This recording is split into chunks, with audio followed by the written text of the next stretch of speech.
Hi, it's Daryl again, and today I'm just gonna have a look at this report that was quite interesting. It's done by the Ministry of Transport. I don't know if we can see. There we go. See Ministry of Transport. It's a report on the fleet statistics. So I was going to do one about electric cars, but I might do that next. But this is just a kind of a good background. If you're interested in cars in New Zealand and what cars we have, how old they are, how many of them there are, this is the kind of report that you can look at. New Zealand government is pretty good because they make this information all the time. But anyway, this is enough preamble. We'll just jump into the report. There's tables and headings and stuff. I'm just reading through this public information.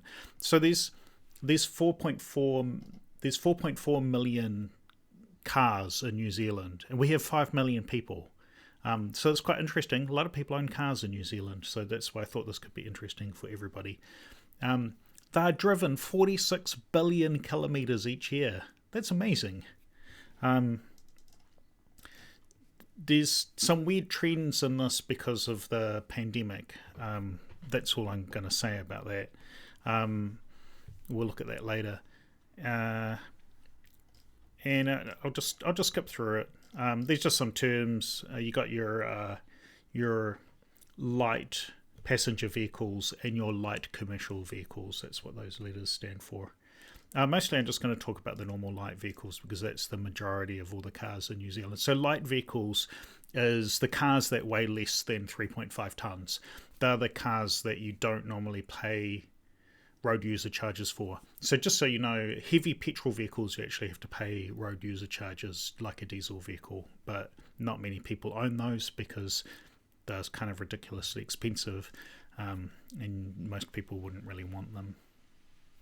So you can see that the number of cars in New Zealand just keeps increasing, but that makes sense because if the population keeps increasing, you keep needing more cars.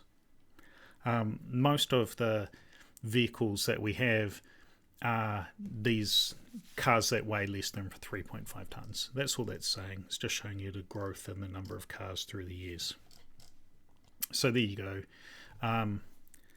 Most of our travel is done in the light vehicles. So all the normal cars, vans and utes. That's what that's saying there. There's a little bit of heavy vehicle usage, and other is special things like motorcycles and tractors and farm equipment. You can see again the number of vehicles just keeps growing each year, although it has been flat in the last few years, a little flattening. And of the vehicles we use to travel, most of it's done in our private vehicles, but also a big chunk of it's done in commercial vehicles. And if you so 22% in commercial vehicles, but if you look back at here, you can see that the commercial vehicles, I don't think that's not quite 22% of all vehicles. So we use our commercial vehicles more. That makes sense, right? People who have got business vehicles use those business vehicles more than people use private vehicles. That makes sense. This is the per capita. So there you go. 80% of people have a car. It maxed out in 2019 and it went down a little bit. Maybe some people sold their cars in the last year or two due to economic reasons. That's normally what happens. If you have an economic recession, people sell their cars. You can see, remember there was the financial crisis in 2008, and for 4 years after that, people decreased the number of cars they had. When people were a bit economically harmed by the financial crisis, they sold off their cars, and then they started getting more cars after the economy recovered. Here's an interesting thing, just ownership by regions. So it's interesting that in Nelson, Marlborough, Southland and Canterbury and the West Coast and the Bay of Plenty, rural areas where people live on big amounts of land, tend to have more cars. People who live out in the country tend to have more cars because there's no public transport out there. I mean, of course, Canterbury has Christchurch in it, which is a big city, but there's a lot of people that live in the land surrounding Christchurch, and they probably own commuting cars. And then when you go down, Wellington is where people have fewer cars, and Auckland and Gisborne. And Gisborne, it's probably economic factors. There's probably people who live in Gisborne City that might not need cars, and people. I think this is probably statistically reasonably true. People in Gisborne might live in bigger families, so they have more. They still have a lot of cars at each household. So, but they just don't need that many cars each. That could be a reason. I'm uncertain. That's speculation about what's happening in Gisborne. Although all of my comments are speculation. So there we go.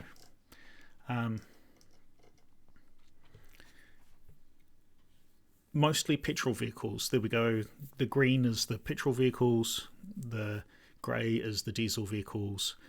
And you got that blue segment, which is the hybrid vehicles. And the invisible segment, that's so small, that's the electric vehicles, 0.45%. That's the thing that I'm normally interested in. So there still are not a significant amount of electric vehicles in New Zealand. That's saying less than 1%. In fact, less than 0.5%.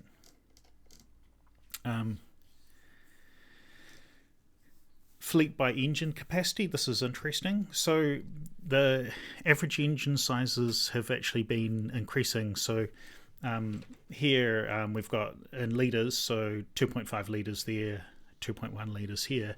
You can see that around year 2000, engines tended to be smaller and they actually increased.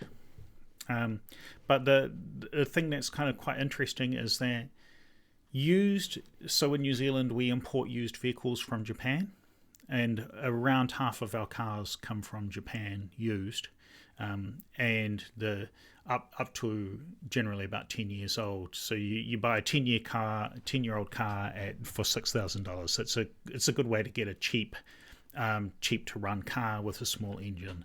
Whereas people who buy new cars tend to buy cars with bigger engines, because people who buy new cars have a lot of money and they want to buy a nice and powerful car. That's my explanation for why that graph is like that. We can say something about CO2 emissions, but it's sort of a little bit boring. As cars get more efficient, they should use less fuel and actually produce less carbon dioxide. That's what you would hope for. So that what we can see here is that the CO2 emissions are decreasing over time. So cars are getting more efficient, and they produce less smog for each kilometre travelled. That's how that should be.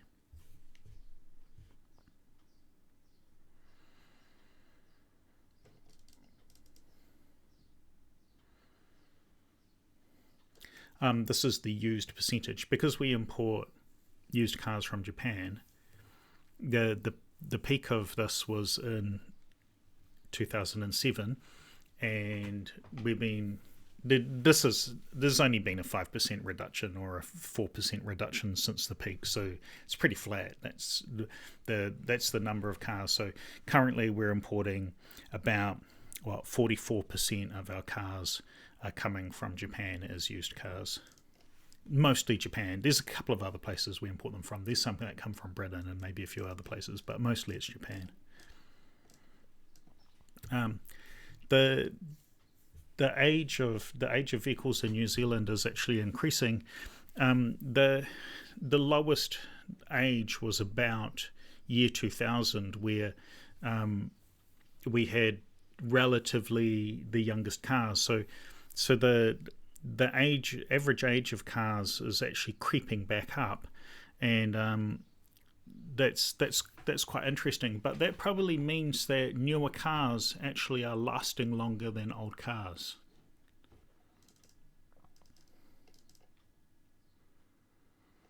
The New Zealand car fleet is older than other countries, and that's, I don't know, there's lots of reasons like that, but it might be because we just have actually more cars per person. So a lot of people tend to have.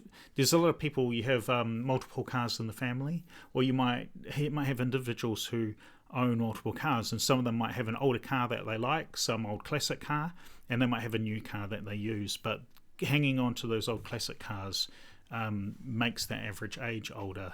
Even though they might not be particularly cars that are driven a lot, people might have an older car that they just use for driving to the train station to go to work, that's a bit too far to walk to the train station or the bus stop.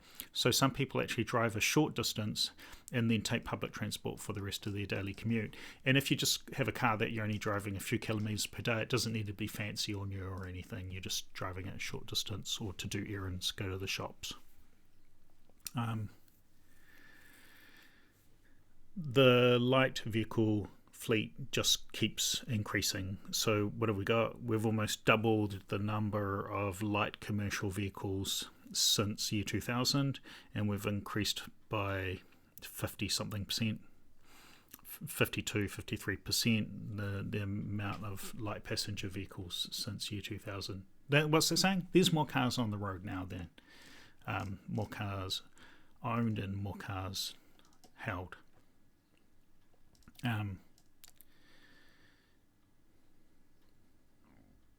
So this is a graph of annual light vehicle travel per ownership per capita. Well, what does that mean? So the blue line, we've slowly been increasing the number of cars that we own, and now travel is all over the place. So looks like the peaks of travel were in 2004 and 2018. Because of the pandemic, travel is just dipped down a lot recently, and maybe ownership's dipped down because people are selling cars that they're not driving. If they're not, maybe they just don't need them anymore.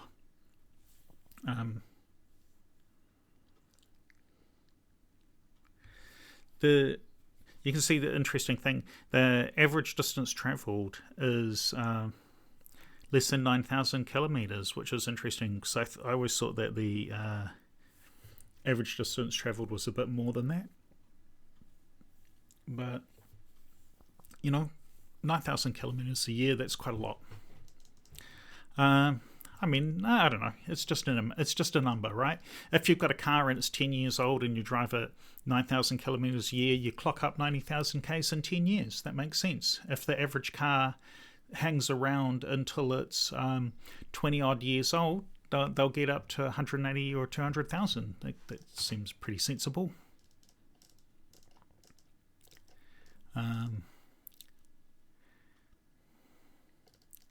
Annual fleet travel kilometres per vehicle. So the number of kilometres is being driven per vehicle is actually decreasing. Yeah, this is probably why I thought it was around 14,000. Maybe it used to be around that number, and the number of kilometres travelled is actually decreasing. That doesn't mean we're driving less. There's just more cars, so that can mean that we're driving the same amount. So it's saying the decreasing trend could be due to older vehicles that are in the fleet that are available for use but are rarely driven. Well, that makes sense. People have some classic cars or older cars that they don't drive that much.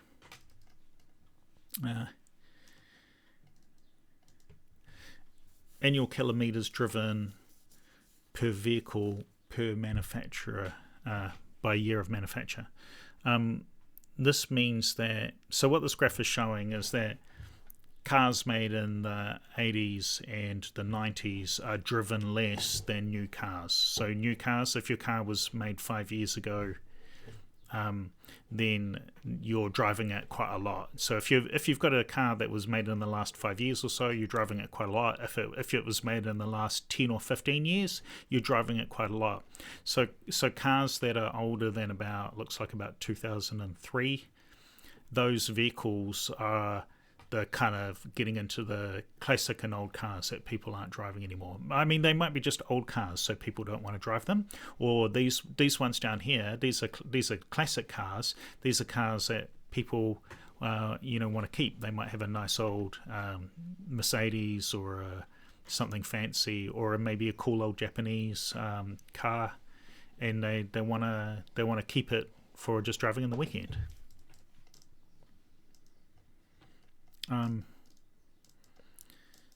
Vehicles with larger engines, do they get driven more? There we go. Annual travel kilometres by vehicle age and by engine capacity. That's interesting. So again, that's newer vehicles are driven more, older vehicles are driven less.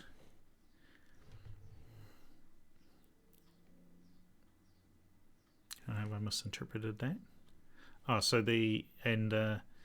cars with largish engines. So does that mean that the green, these weird colours, the blue has got smaller engines, the smaller engine vehicles are driven less? That's interesting. Oh, and here's the newer cars are driven more. So really new cars, so the cars that people use for their everyday driving work. So there's people who have those sorts of driving jobs, they have quite new cars and they drive long distances, travelling salespeople and maybe builders and electricians who do call-out work, couriers that drive around all day every day, taxi drivers that drive around all day every day. They have the newer cars. I don't think you're not allowed to own a taxi that's older than 10 years, so that's a point there. So all taxis must be in this bit here, and that makes sense. They are the vehicles driving higher Ks.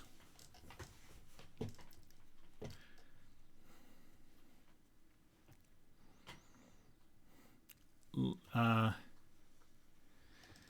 we'll just skip that one. And here's the heavy fleet trends. That's interesting. So heavy vehicles, buses and trucks, driving a combined 3 billion kilometres per year.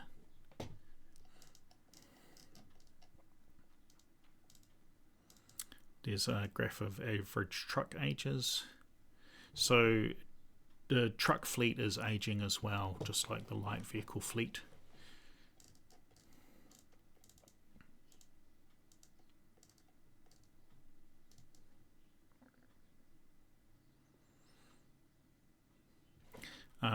Truck fleet by age of manufacture. So what's this saying? This is saying that there's more new trucks and more older imported trucks. Okay, don't know what you can know from that.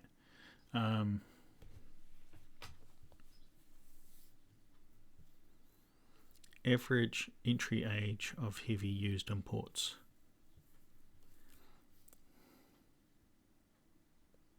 So does that mean that there's some point where we stopped importing as many older used buses and trucks? That could be emissions reasons or safety reasons. Between 2000 and 2007, used import segment of buses and trucks grew faster than the used light fleet.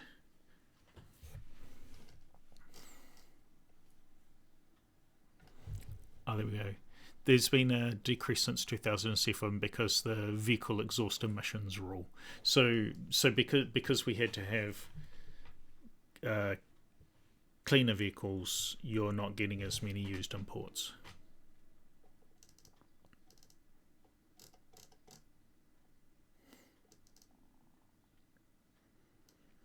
I tried reading this before and I couldn't make much sense of it. I'm going to have another go. Why does the light fleet have large engines? Since 2000, light vehicles with engines between 2 litres and 3 litres have been an increasing part of the light fleet. In 2010, vehicles with engines between 2 and 3 litres became and continued to be most common light vehicle. Prior to 2010, vehicles with engines between 1600 and 2 litres were most common. That doesn't say why though. That's just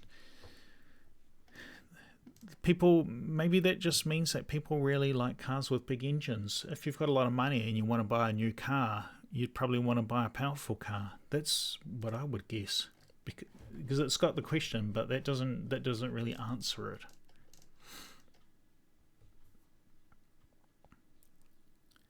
Diesel vehicles with larger engines. Highest growth rate since 2000 for the second largest engine size band, 3 to 4 litres. In 2020, there were over twice as many light vehicles with engines between 3 and 4 litres than there were in 2000. This is partly driven by increasing popularity of light commercial vehicles, utes and vans, so pickup trucks and vans, which tend to be larger and heavier vehicles with larger diesel engines. While the average engine capacity of the new petrol vehicles increased significantly between 2000 and 2010, the average diesel engine has always been larger than the average petrol engine. Unlike petrol vehicles, used diesel vehicles have increased engine capacity considerably, even overtaking new imports. The trend appears to be still increasing, although at a lower rate than the high growth phase between 2000 and 2010. What is it just saying? People want more powerful vehicles. I don't know why. Because they probably use more fuel. But maybe the engines got bigger, but the fuel consumption, they might have become more efficient. So they might be more powerful, but not. So they might have better peak performance, but don't necessarily burn more fuel at lower loads. We don't know that. Light vehicle average engine capacity. So diesels and used diesels and new diesels have the biggest engines, and then new petrol vehicles have larger engines than used petrol engines. So it tends to be that I would imagine that the main part of the import market is importing cheaper cars for people to use as daily driving cars. People just have long commutes. They want a cheap car with a small engine to use, or they need a second family car for doing errands, and they just want a cheap and easy city car that doesn't cost much to look after or maintain. Here's some big diagram that I didn't want to go into. There's something about immigration versus vehicle fleet here. So the population of New Zealand has been increasing, and so maybe there's some tie. Maybe they think there's some tie with the vehicle fleet along with immigration, but I'm not certain of that. Why is the vehicle fleet aging?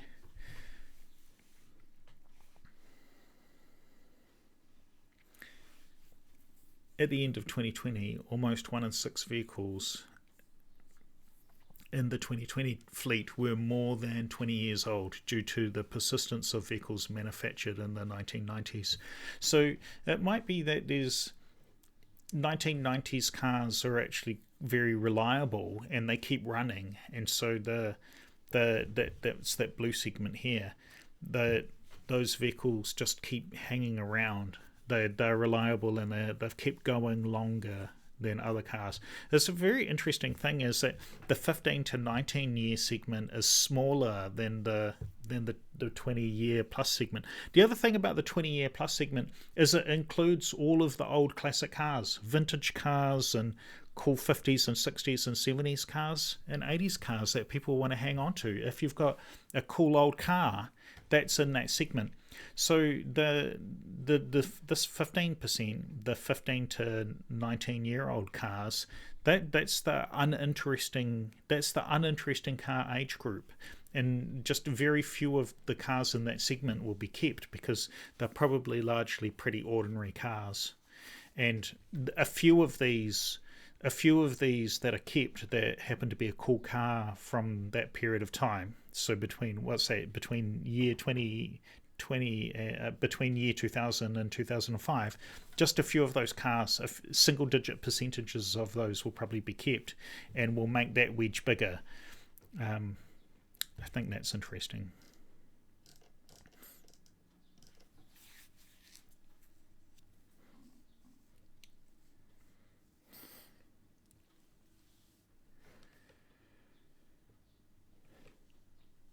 What's this saying? Is this showing when cars are imported? The New Zealand light fleet is also aging due to used imports, vehicles with relatively high average age upon entry to the fleet, both passenger and commercial vehicles. What this means is there's certain safety standards that vehicles have to have, and as those safety features have been standard for quite a long time now, you can import each year that goes by, you can import back to the point where those safety features came in or those emission standards came in, and that means that we can actually import older and older cars as used cars now. That's quite interesting. There you go. So it's, I guess, the causes of those things, the regulation and the economy. That's the factors that determine the average age. That diagram makes quite a lot of sense.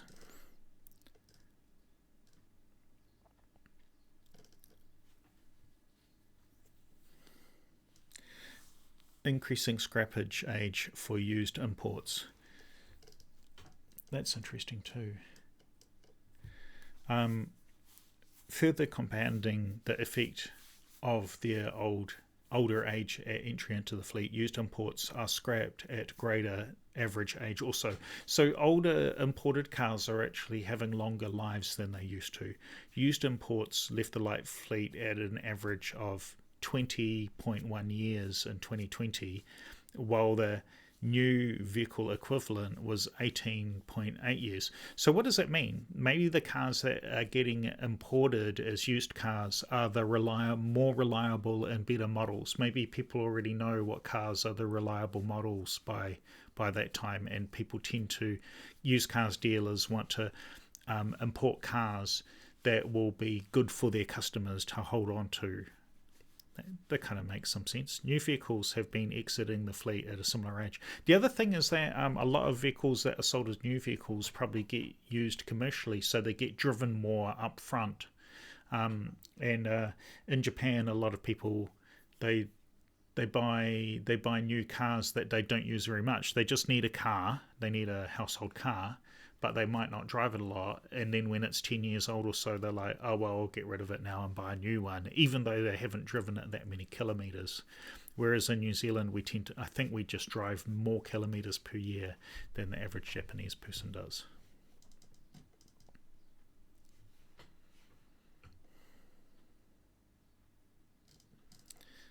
High survivability of late 1990s vehicles. So late 1990s vehicles are probably been the most reliable but also maintainable vehicles ever made. Frontal impact standard introduced large number of vehicles made in the 1990s to the light fleet between 2000 and 2008. Of these, 1996 is overrepresented with 50,000 more vehicles than any other year. Vehicles made in 1996 have remarkable survivability, with more than 90,000 vehicles still in the fleet. So that's quite interesting. Maybe 1996 was the best year for vehicles for longevity. That's interesting.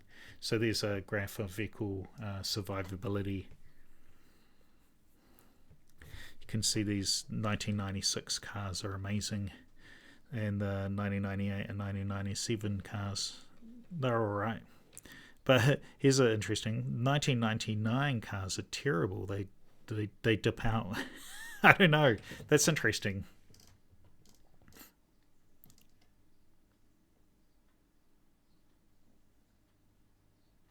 Here's the average age of vehicles as they were scrapped.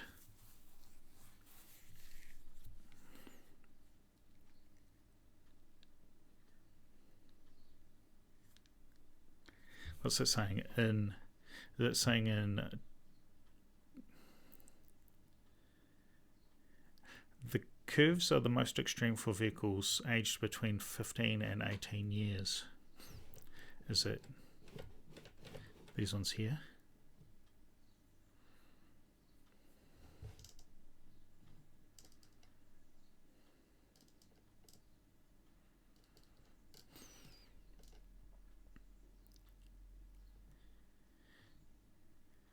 Yeah, strength of the economy and vehicle rules affect these graphs. Average age in years versus vehicles exiting the fleet.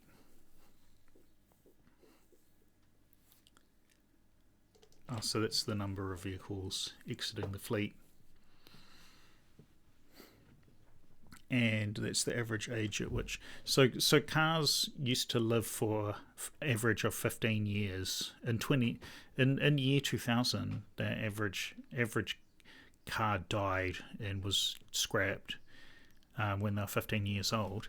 And now in 2020 or 2019 and 2018, I guess those dots there are, the average car was 20 years old when it left the fleet. So cars are becoming more durable as time goes by.